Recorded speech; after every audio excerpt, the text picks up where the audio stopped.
Praise be to the God of the Bible. Bible के परमेश्वर की स्तुति हो। Why I use this word is मैं ये शब्द क्यों उपयोग किया? whenever pastors preach the word of God, जब कोई पासवान लोग परमेश्वर के वचन को बांटते हैं, when somebody distributes the tracts, या फिर कोई ट्रैक्ट्स को बांटते हैं, when somebody distributes the Bible, या फिर बाइबल को कोई बांटता है, or whenever people hear about conventions, और या फिर कन्वेंशन सभा के बारे में या कन्वेंशन के बारे में जब लोग सुनते हैं, when people are invited to the churches या फिर लोग जब आमंत्रित किए जाते हैं कलीसियाओं में, or to small fellowships, या फिर छोटे एक संगति में, there is a general feeling that we are, this is a cheap gospel.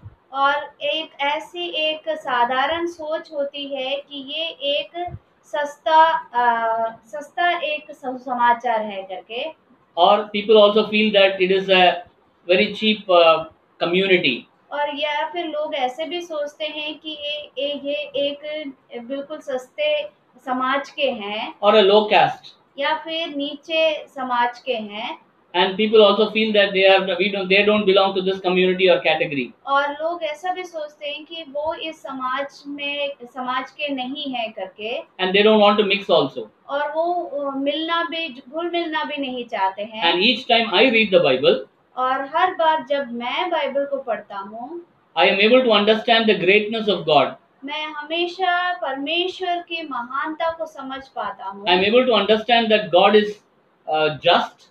और मैं ये समझ पाता हूँ कि परमेश्वर जो है न्यायी है, God is kind. परमेश्वर जो है दयालु है, God is severe. और परमेश्वर जो है वो कोप करने वाला भी है, And God is impartial. और परमेश्वर जो है वो बिना पक्षपात का है, And God is a creator. और परमेश्वर जो है वो सृजनहार है। Above all, I understand that God is holy. और इन सभी बातों से बढ़कर मैं ये समझता हूँ कि परमेश्वर जो है पवित्र है, And He expects that holiness in whoever believes in Him. और वो ही पवित्रता को वो उन सभियों में चाहता है जो उस पर विश्वास करते हैं। We are going to meditate on Romans chapter 11, verse 11 to 24. और आज हम रोमियो की पत्री 11वां अध्याय का 11 से 24 वाक्य में मनन करने वाले हैं। Here we are going to see about a just God. और यहाँ पर हम एक न्यायी परमेश्वर के बारे में देखेंगे। We are going to see about His greatness. और उसकी महानता को हम देखने वाले हैं। We are going to see about how He can give life. और हम ये भी देखने वाले कि वो कैसे जीवन प्रदान करता है। How He is going to give life to a dead branch. और कैसे वो एक मरी हुई डाली को जीवन दे पाता है। Paul compares the people, a community of Israel. और पौलुस यहूदियों के समाज के साथ एक तुलना करता है। Paul compares the Jewish community to that of an olive tree. और यहूदी समाज को एक जैतून के पेड़ के साथ तुलना करता है। A natural olive tree. और एक प्रकृति रूप जैतून का पेड़ God allowed it to grow. और परमेश्वर ने उसे अनुमति दिया वो बढ़ने के लिए। And it enjoyed all the richness of God. और उसने परमेश्वर के सारे आशीषों का आनंद लिया। The branches were nourished by the roots. और उसकी डाली जो थी वो उसके जड़ से अच्छे तादाद में फले। And it was supposed to bear good fruits. और वो वहाँ पर अच्छे फल लाने के लिए थे। But unfortunately, it did not give good fruits. लेकिन दुख की बात है कि वो वहाँ पर अच्छे फल नहीं ला पाए। They were cut off. और उन्हें काट दिया गया। And they were removed from the tree. और उन्हें उस पेड़ से अलग कर दिया गया। Because of that removal, और उस अलग करने के कारण the Gentile people or we were grafted into that olive tree. और अन्य जाति लोग या फिर हम जो है उसमें जो है हम साटे गए। And we were dead. और हम मरे हुए थे। Because we did not have the understanding of God. क्योंकि हमारे में परमेश्वर की समझ नहीं थी। People who don't have an understanding about God are already dead. और जिनमें ये परमेश्वर की समझ नहीं है वो तो मरे हुए होते हैं। So God chose that the other people also will be grafted into the natural olive tree. और परमेश्वर ने चुना कि जो दूसरे लोग हैं उन्हें इस प्रकृति रूपी पेड़ के साथ साटा जाए, And they were grafted. और उन्हें साटा गया। And it is a process by which we are a wild olive tree also bears good fruit. और इस प्रकार इसलिए साटा गया ताकि ये जो जंगली जैतून का पेड़ है वो उसमें भी अच्छे फल पैदा हो। And it was God's work. और ये परमेश्वर का कार्य था, Because with God nothing is impossible. क्योंकि परमेश्वर के साथ कोई भी कार्य असंभव नहीं है। And we were grafted into that branches. और हम उस डालियों से जुड़े गए।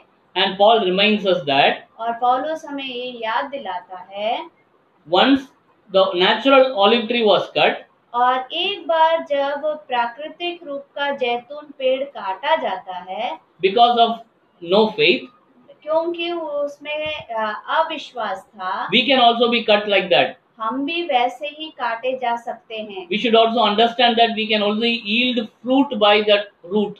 और हम ये समझना जरूरी है कि उस जड़ की वजह से ही हम में फल हो सकता है। We can only get nourishment from the roots. और हमें वो तंदुरुस्ती तभी मिलती है जब वो जड़ वहाँ पर होगा। And remember, after recognizing this, और ये समझने के बाद we must also understand that by believing we can be held together. और हम विश्वास के साथ हम भी वो वैसे जुड़े जा सकते हैं करके हमें समझना है। And we have to grow in that. और हमें उसमें बढ़ना भी है। And we should not boast in that. और हमें कभी उसमें घमंड नहीं करना चाहिए। Because there can be a time we can also be cut off in the same way. क्योंकि ऐसा समय हमारे साथ भी हो सकता है कि हम भी काटे जा सके। A God who can give life to a dead branch, ये ऐसा परमेश्वर जो एक मरी हुई डाली को भी जीवन दे सकता है, He can also cut off a living branch. तो फिर वो जीवित डाली को काट भी सकता है।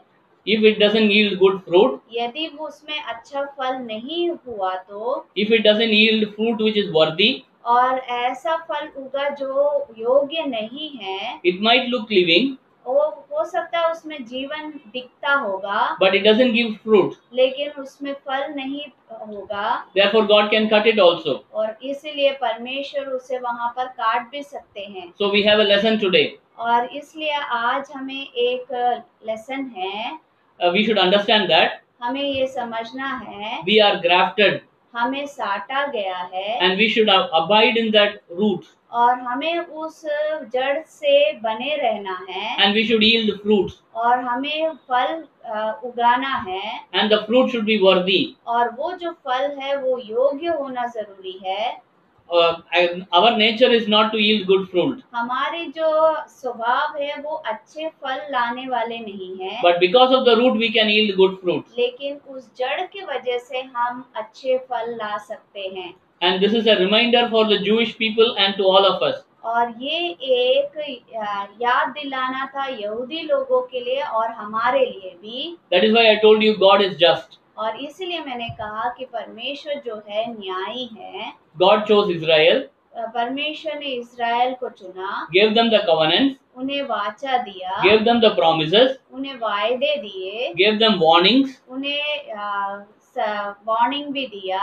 Whenever required, He punished them, और जब कभी भी जरूरत था उन्हें दंड भी दिया, but still they did not obey. लेकिन फिर भी उन्होंने आज्ञा को नहीं माना। Therefore, some of them were cut off. और इसीलिए उनमें से कुछ लोगों को काटा गया। That became an opportunity for us, और वो हमारे लिए एक मौका बन गया। and we are able to understand the love of God और हम परमेश्वर के प्रेम को समझ पाए through Jesus Christ. और यीशु मसीह के द्वारा We are united with God, हम परमेश्वर के साथ वापस जुड़े गए। and this is an opportunity for all who understands this. और ये एक मौका है सबके लिए जो इस बात को समझते हैं। Through Jesus Christ, यीशु मसीह के द्वारा you can also be united with God, आप भी परमेश्वर के साथ जुड़े जा सकते and हैं। you can also yield good fruits, आप भी अच्छे फल को उगा सकते हैं। and you can have a relationship with a just God. और आपको भी एक न्याय परमेश्वर के साथ संबंध होगा। You will understand His holiness, और आप उसकी पवित्रता को समझ पाओगे। and you can partake in the goodness of God. और आप उसके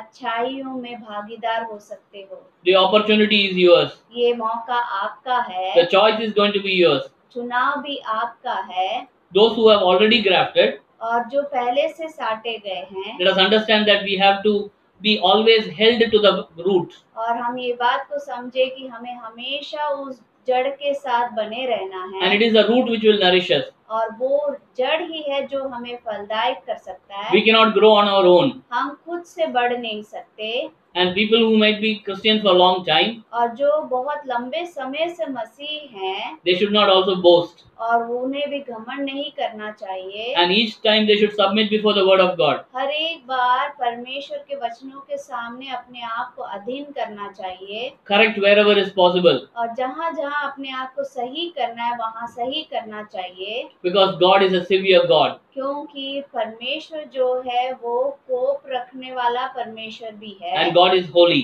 और परमेश्वर पवित्र भी है, And God is just. और परमेश्वर जो है वो न्यायी भी है। Let us be united with God आइए हम परमेश्वर के साथ जुड़ जाएं through Jesus Christ. पर यीशु मसीह के द्वारा, We will yield good fruit. और उसके द्वारा हम अच्छे फल को ला सकेंगे, And we will show to the world that we are attached to God Himself. और हम संसार को ये दिखा पाएंगे कि हम भी परमेश्वर से जुड़े हुए हैं। How will they know it? कैसे वो जान पाएंगे? Through the fruits that we yield. उन फलों के द्वारा जो हमारे से उत्पन्न होगा। May God bless us with His word. परमेश्वर आशीषित करे। Amen.